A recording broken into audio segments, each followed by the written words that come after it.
Tudo bem. Muito boa tarde e desde já agradeço a oportunidade que o Rui me deu de vir partilhar um bocadinho que é feito no Laboratório de Investigação Aplicada em Riscos Naturais no Instituto Politécnico de Tomar. O Rui já conhece um bocadinho o trabalho por algumas conversas que tivemos a propósito de algumas candidaturas que temos feito à IFCT, relacionadas com riscos naturais e eventos extremos, e hoje, efetivamente, eu vou, talvez mesmo no seguimento, aliás, daquilo que a colega Wanda mostrou, e um bocadinho também no seguimento daquilo que a colega Liliane também mostrou, eu vou só revelar alguns tópicos, porque o tempo não o permite, daquilo que se projeta para a Península Ibérica relativamente ao que são consideradas as alterações climáticas. Eu tinha aqui dois conceitos, um dos quais a colega anterior já falou, relativamente ao que é o global warming e o climate change, ok? São dois conceitos absolutamente distintos que muitas vezes se confundem na comunicação social, também um bocadinho por falta de conhecimento, porque muitas das vezes o conceito de tempo e o conceito de clima também é trocado. Portanto, quando nós estamos a falar de global warming, uma vez que a colega Wanda já falou do que é o climate change, o conceito de global warming tem a ver com aquilo que é considerado um aquecimento de longo termo da superfície terrestre, que é observado essencialmente desde o período pré-industrial, que se considera mais ou menos entre 1850 a 1900, devido às atividades humanas. E se vocês repararem, nós temos um gráfico muito semelhante ao que a colega mostrou, mas neste caso desde 1880 até 2020. E se repararem, isto são as diferenças relativas a um período entre 1901 e 2000, portanto, não aquela normal climatológica que a colega mostrou, mas ainda assim, se repararem, aquilo que nós vemos é uma tendência, entre aspas, crescente de aumento de temperatura relativamente a esta normal climatológica que se observa essencialmente desde a década de 80 e que tem continuado até 2020, que é o período que eu tenho aqui referido. Relativamente às projeções, como é que nós analisamos aquilo que irá ocorrer no futuro, aquilo que se irá sentir? Bom, neste momento, nós já estamos até a utilizar os SSPs, eu na minha investigação já estou a fazer isso, que são os Shared Socioeconomic Pathways, portanto, que já vêm no seguimento do sexto report do painel internacional para as alterações climáticas. Mas aquilo que eu vos vou mostrar, como ainda tem a ver com a investigação que decorreu até o ano passado, eu vou referir o que são os Representative Concentration Pathways, ou os chamados RCPs, que representam a concentração de gases com efeito de estufa em termos de uma trajetória que aponta até ao ano 2100. E, neste sentido, essencialmente, nós temos quatro possíveis cenários. Desde aquele que diz que nós nos vamos portar muito bem e que vamos ter um declínio das emissões a começar a partir de 2020, já passou, a um cenário em que nos diz que vamos ter um pico por volta de 2080 e depois então um declínio, e aquilo que eu quero chamar a vossa atenção são para estes dois cenários, que são aqueles que eu utilizei naquilo que vou mostrar seguidamente. O RCP 4.5, que é considerado um cenário intermédio e que nos diz que vai atingir um pico de emissões à volta do ano 2040 e depois o declínio até 2100, e aquele que nos diz que para mim é o mais realista, portanto, pronto, não sou pessimista, mas para mim é o mais realista, que é tido como o pior dos cenários em termos de alterações climáticas, que vamos ter um efeito contínuo do aumento das emissões até 20100, que está aqui representado neste gráfico em encarnado. Portanto, temos então o RCP 4.5, que é este aqui, o intermédio, e temos o RCP 8.5.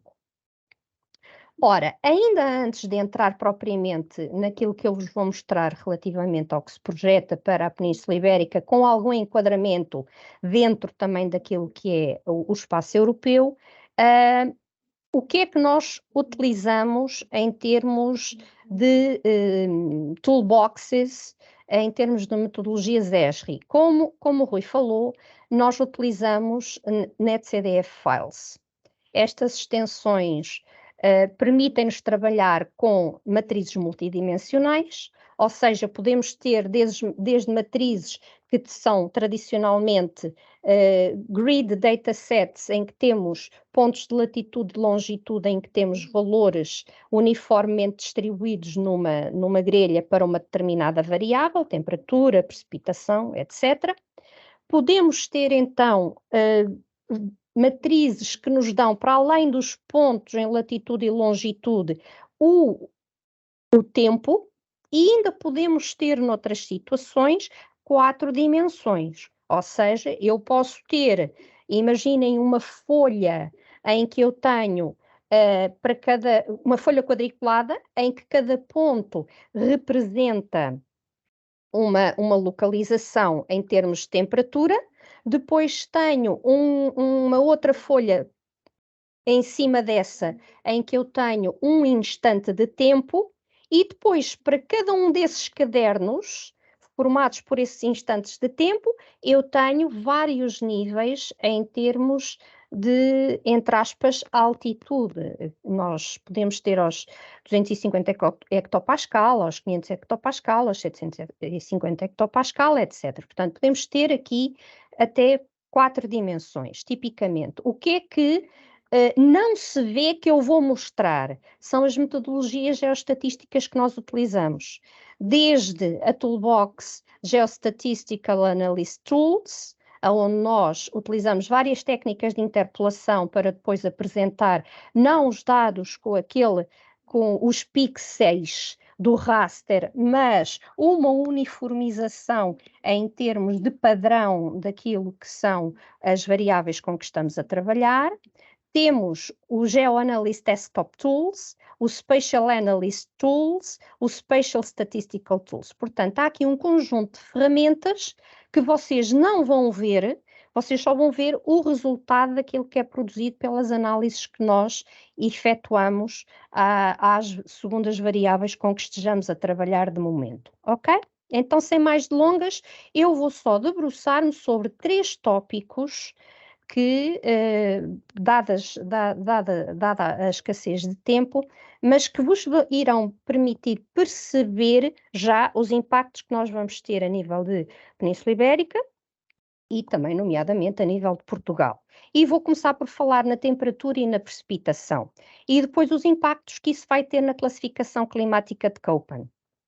Ora bem, isto, em termos de normal climatológica, mostra-nos não o período de 71-2000, mas o período ainda anterior, que era utilizado, agora cada vez mais se utiliza o de 71 a seguir. É o período de 30 anos que nos permite fazer a comparação entre aquilo que ocorreu e aquilo que irá ocorrer. Eu tenho aqui ainda outro período que não usei como baseline climate, mas que ainda ocorre no passado. E, portanto, podemos fazer a comparação se considerarmos entre estes 2 períodos e o período 2150 e o período 4170. Na coluna da esquerda eu tenho, então, valores para o RCP 4.5, ou seja, para o cenário intermédio, e na coluna da direita eu tenho valores de temperatura para o RCP 8.5, aquele cenário mais gravoso. E se repararem, eu vou só chamar a vossa atenção aqui para a zona sul da Península Ibérica. Isto foi o que ocorreu no passado, são dados construídos a partir de valores observados, em termos históricos. Nós tínhamos aqui temperaturas que rondavam entre os 14 e os 18 graus, Estas duas cores são as predominantes aqui, a metade quase da Península Ibérica, e aquilo que se projeta é que toda esta bacia do Guadalquivir e aqui a zona de Múrcia, para além de toda esta zona centro, reparem, acima do Rio Tejo, eu estou a falar já para o período de 41-70, nem vou olhar para o período de 21-50, mas vou já olhar para este período de tempo. Reparem, enquanto eu tinha a cor de laranja aqui até à zona de Évora, eu agora tenho até, ele vai chegar até à zona de Aveiro. O que significa que toda a metade do nosso país vai sofrer um aumento, projeta-se que sofra um aumento da temperatura. Se observarmos para o cenário mais gravoso, esse cenário ainda piora, porque nós de temperaturas que eram nesta zona aqui, ainda na zona de Évora, de 14, 16 graus e 16, 18 graus, projeta-se então que esta extensão que no cenário intermédio, seja entre os 18 e 20 graus, passa então a abranger as bacias já do Guadiana, toda esta zona aqui do Alentejo e, efetivamente, isto pronuncia que o impacto das alterações climáticas de facto se vai fazer sentir. Obviamente que 21-50 é um período no qual nós já estamos, nós já também vamos sentir o efeito do aumento das temperaturas. Se repararem, toda esta zona cor de laranja que retrata as temperaturas entre 16 e 18 graus já também avançou até metade do nosso país e avançou também bastante para o interior da Península Ibérica. Bom, relativamente à precipitação, é um bocadinho mais difícil nós analisarmos a evolução da precipitação. No entanto, aquilo que nós podemos observar é uma diminuição em alguns locais, e atenção que eu estou aqui a falar de precipitação total, daí ser um bocadinho mais difícil em termos de padrão nós distinguirmos quais são os locais que vão sofrer um maior impacto em termos de diminuição da precipitação total acumulada. E, portanto, temos aqui aquilo que ocorreu no período histórico, onde temos o padrão característico aqui nesta zona da Península Ibérica com os máximos de precipitação, mas se repararem, nós temos aqui uma diferença importante no semanário mais gravoso. Nós aqui tínhamos como mínimos os 200 milímetros, aqui nesta zona da Península Ibérica, e agora, se repararmos, esta zona da Península Ibérica, para o cenário mais gravoso e até mesmo para o cenário mais intermédio, nós já temos valores que vão do 0 a 200, ou seja, valores mínimos que vão do 0 a 200. É aqui essencialmente que nós notamos o impacto da diminuição da precipitação. E reparem os impactos que isto vai ter. Esta zona da Península Ibérica é uma das zonas onde há produção de vinho e onde há muitas plantações a nível de olival, a nível de fruteiras, entre outros tipos de culturas, e efetivamente estão numa zona que vai ser efetivamente aquela que vai ser mais impactada, quer pelo aumento da temperatura, quer pela diminuição da precipitação, em termos de projeções. Isto significa que vamos ter que repensar um bocadinho aquilo que serão os usos, aquilo que serão, em termos agrícolas, as espécies que melhor se adaptarão ao stress hídrico e teremos que repensar o nosso uso da água. Como a classificação de Köppen-Geiger assenta essencialmente na temperatura e na precipitação, então nós já vemos os impactos no clima da Península Ibérica e, nomeadamente, também no clima de Portugal. E temos aqui uma figura que demonstra o período histórico, 61-90, 81-2010, 21-50 e 41-70 para o cenário intermédio, e eu chamo a vossa atenção para aquilo que se pode já observar em termos do aparecimento aqui nesta zona, uma vez mais de Múrcia, de um clima do tipo B, ou seja, seco, que neste caso será um clima do tipo semiárido quente, BSH hot, ok? E, portanto, há aqui um aparecimento nestes dois períodos de tempo, esse clima não existia e passou a existir. Chamo também a vossa atenção para aquilo que vai acontecer a nível dos Pirineus. Nós vamos ter um retrocedimento, uma diminuição daquilo que é o clima temperado oceânico, que é o verde mais escuro. E, portanto, vai ficar uma faixa muito mais pequena. A nível de Portugal, aquilo que é a divisão atualmente entre o CSA, que é o Mediterrâneo caracterizado por um verão quente, e o que é um Mediterrâneo temperado, caracterizado por um verão morno, por assim dizer, vai dar lugar só a um regime. Eu posso vos dizer que nos novos SSPs, o SSP 2, 2.6 e o SS5, 8.5, isto ainda é mais contrastante para o período de 41-60. Nós vamos ficar praticamente com, aliás, não é praticamente, todo o país vai passar a ser CSA. Relativamente ao cenário mais gravoso, o RCP 8.5, então reparem, esta zona aqui para o período 41-70 intensifica o VWH, ou seja, um clima desértico quente. Nós estamos, por assim dizer, eu digo na brincadeira, isto vai se transformar um bocadinho como Marrocos, estão a ver? Portanto, nós vamos ter alterações drásticas. E como o clima está diretamente afetado também aos ecossistemas e aos sistemas agroflorestais, nós iremos ter seguramente problemas e vamos ter que pensar em novas políticas para mitigar estas alterações. Tal como eu vos disse, todo o nosso território vai ficar então do tipo, projeta-se que fique do tipo temperado com verão quente. Bom, um segundo tópico que eu vos queria mostrar tem a ver com as percentagens.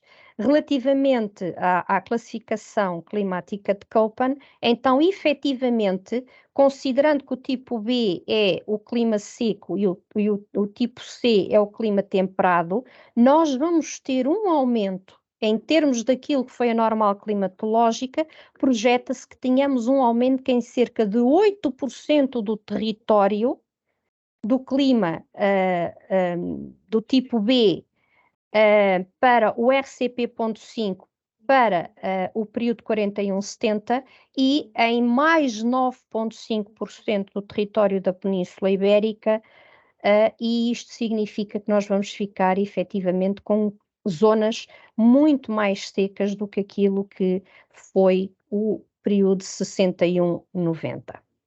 Bom, relativamente às secas e às ondas de calor, vou mostrar-vos algumas projeções e uma pequenina imagem sobre algo que já foi aqui falado hoje, a mortalidade relacionada com o calor.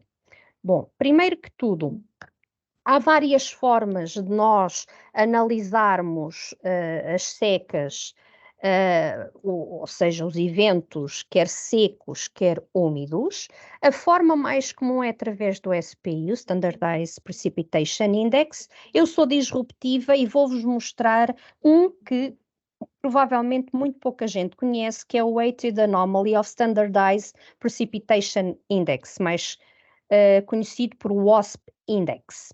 Este WASP Index também tem uma classificação muito parecida com o SPI e nós temos valores negativos que nos diferenciam entre aquilo que é uma situação quase normal até um período seco severo e valores positivos que nos diferenciam então o período úmido severo. E tenho aqui um quadro que representa os eventos úmidos e os eventos secos, aquilo que foi 61-90 e 81-2010, e aquilo que se projeta para 21-50 e para 41-70 nos dois cenários. Obviamente, quando falamos nos períodos úmidos, nós estamos a falar de uma escala temporal mais pequena. Então, tal como o SPI, nós podemos analisar a 3 meses, a 6 meses e a 12 meses, ou seja, períodos de tempo mais pequenos e períodos de tempo maiores. E é por isso que se notam algumas diferenças na nossa tabela, em que nós vemos que ocorreram IW intermédio, úmido, SW severo, úmido, e agora o ID intermédio dry, ou seja, seco, e SD severo seco. Nós só apontamos para as caudas, para aquilo que serão os extremos, os valores extremados. E observamos que entre 61 e 90, com os dados que tínhamos disponíveis, nós tivemos cerca de 10 eventos entre o intermédio e severo e 10 eventos entre também 81 e 2010. Eu vou só olhar aqui para a escala de 3 meses, porque é aquela que faz mais sentido para os eventos úmidos. Então, se repararem, aquilo que se projeta não é muito diferente, sendo que os severos nós temos uma quantificação de 6 para 4, relativamente aos intermédios, neste cenário da RCP 4.5 para 21,50 e exatamente a mesma situação para 41,70, 10 para 3. E em termos de cenário mais gravoso, 1 para 5 e aqui 4 para 10. Isto significa algo. Significa que nós estamos a falar de situações de eventos extremos. Nós estamos a falar que, no cômputo geral da imagem que eu mostrei anteriormente, eu estava a falar da precipitação total acumulada. Aqui estou a falar de uma sucessão de eventos que decorre num período de tempo mais restrito. Não quer dizer que depois, quando formos a somar a precipitação toda que ocorre num determinado período de tempo, nós tenhamos mais precipitação. Estamos a falar de eventos extremos, são coisas diferentes. Já quando falamos de eventos secos, convém então olharmos para uma escala de tempo maior, porque é aquela que nos dá a indicação de secas hidrológicas, de secas meteorológicas, de secas agrícolas, etc. E então, se repararmos, aqui a situação já muda de figura.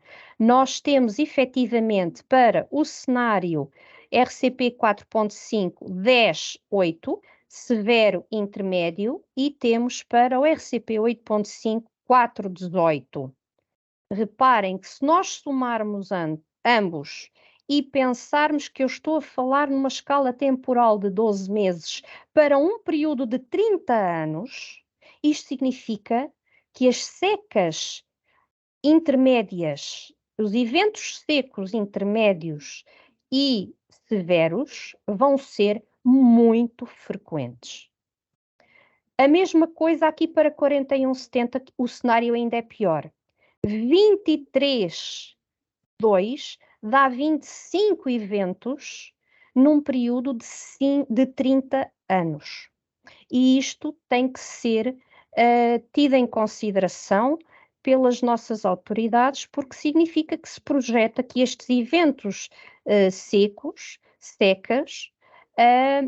vão ser mais frequentes, intensas, porque irão ter uma maior duração.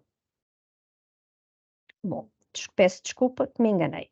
Agora, em termos de distribuição espacial, eu só vos mostro aqui aquilo que é o somatório de eventos intermédios a severos secos para os mesmos períodos de tempo. A esquerda, aqui esquerda, estes dois, é sobre o cenário RCP 4.5, intermédio. Estes dois sobre o cenário mais severo. E chamo a vossa atenção para a escala. Nós estamos a falar de períodos de 30 anos, como disse, e aqui eu estou-vos a dar a duração em meses em que o WOSP, a 12 meses, nós identificamos eventos secos intermédios a severos. E nesta zona aqui, nós temos entre 110 a 120 meses. Considerando que um ano tem 12 meses, quando nós estamos a referir-nos a 120 meses, estamos a referir-nos a 10 anos.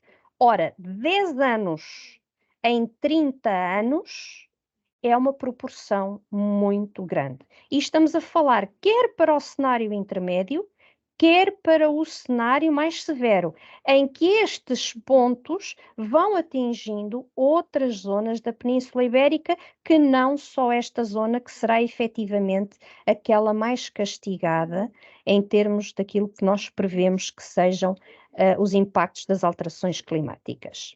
Bom, Eu, posto isto... eu, eu peço desculpa, é só para avisar, sim. faltam 3 minutos e Ok, não sei. ok. Depois vamos ter Ok, tempo para perguntas e respostas. ok, Era só para ok, avisar, está bem? Desculpa. ok, está bem. Ondas de calor.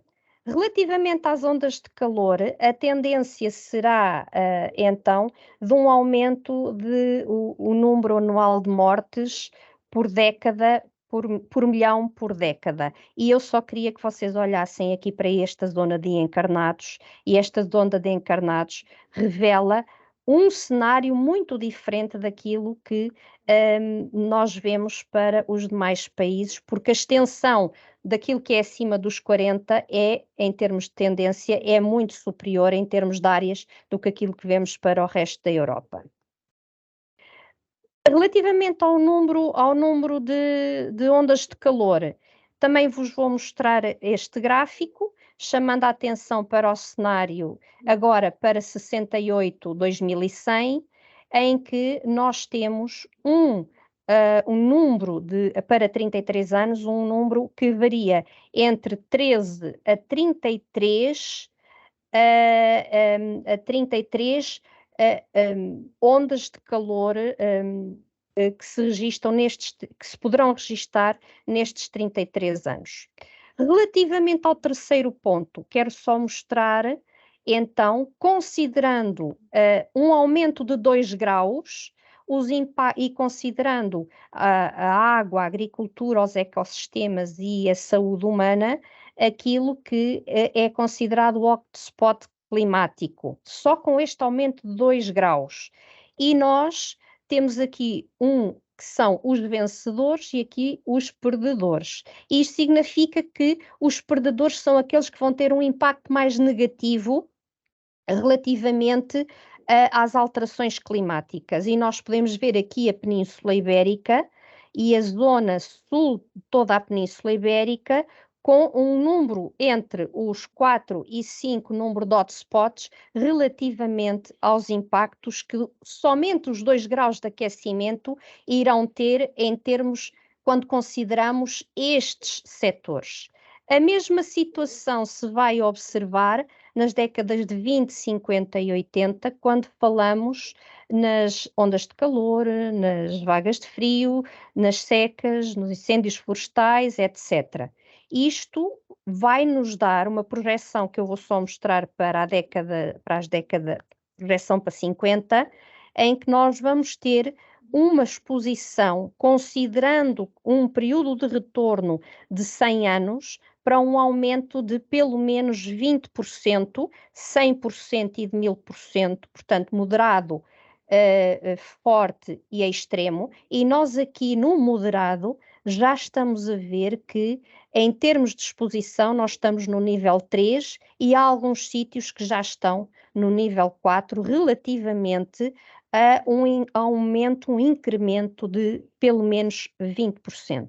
Bom, eu tinha aqui ainda um vídeo para vos mostrar, mas já não vos vou ter essa oportunidade de vos mostrar, e aquilo basicamente que nós vimos é que, tendo alterações a nível da precipitação e da temperatura, nós vamos ter impactos na classificação climática de Köppen, vamos ter um aumento do clima tipo B, seco, de cerca de 8% e de 9,6% em ambos os cenários, quer o moderado, quer o severo. Vamos ter projeta-se um aumento do número de ondas de calor com impactos na mortalidade e vamos ter um aumento também de eventos secos, e isso vai trazer consequências na nossa exposição a múltiplos perigos.